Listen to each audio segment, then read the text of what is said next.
Hey y'all. So I want to talk about love and what it is and what it isn't. Back in a second.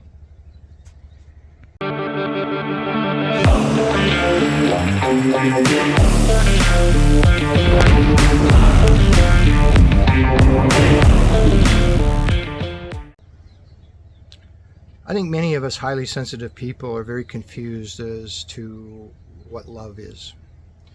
And the reason that I say that is because our sense of love is at such a high level that we hardly ever get to experience. Now, some of you do, and you're very fortunate, but most of us don't. We don't ever get to experience that level of love at the same plateau.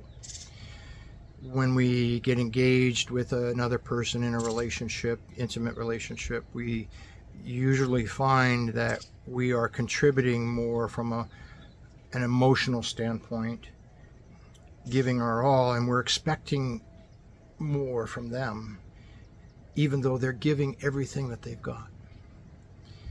And so we're trying to ask them to reach our level, and they're at the same time don't understand why we are the way we are.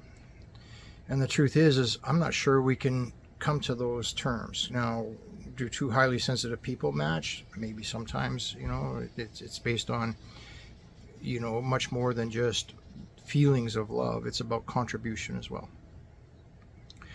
But I often hear people use the word love in all sorts of ways.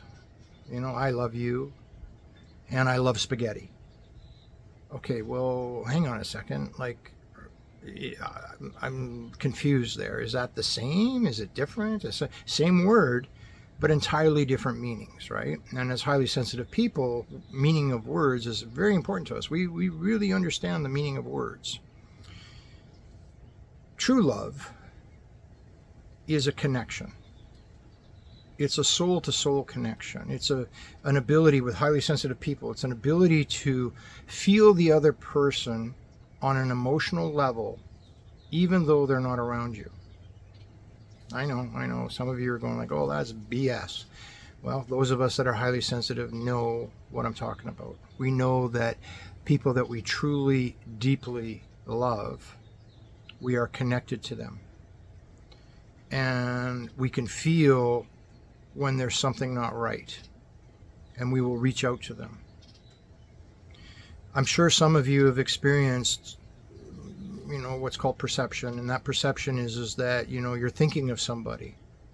Maybe a couple of years ago you met them and had a good engagement with them and, friendship and everything else, and you were just thinking of them, and all of a sudden out of the blue you get a message from them or a phone call or some sort of communication.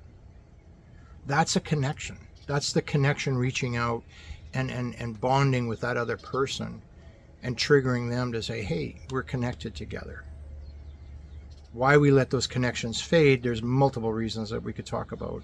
But the reality of it is that true love, true, deep, meaningful love is that soul-to-soul connection. It's not superficial. It's not, what can you do for me? Are you doing the dishes and I'm doing the laundry? Or it's not the financial stuff. It's a deeper, meaningful relationship.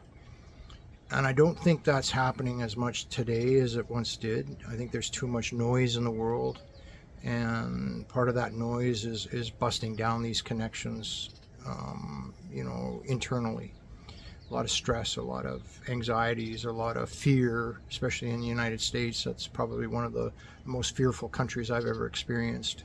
The people there are littered with fear, and when fear overcomes your body, well, then connection is very difficult because you're too afraid of things. And because you're afraid, you stop the connections. You're not allowing those connections to be made. But love is something that I think a lot of us highly sensitive people, not only desire, but we need. We literally need that connection. And it's hard for us to find because those of us that are highly sensitive tend to be far apart. We don't connect with one another like we should. I do believe that's changing. I do believe that we're starting to see more and more highly sensitive people come out of the woodwork and saying, yeah, let's speak up, let's talk to each other, let's communicate with each other. I know we run several men's groups that are opening up and having some amazing intellectual conversations that are beneficial to everybody. And we need more of that, folks. We need more of that. And to prosper love, we need to start communicating, and we need to communicate in an open, honest way with each other and have that trust, rebuild that trust. Anyway, that's kind of my version of love and the way I see it. I'd be glad to hear what you guys think. Cheers.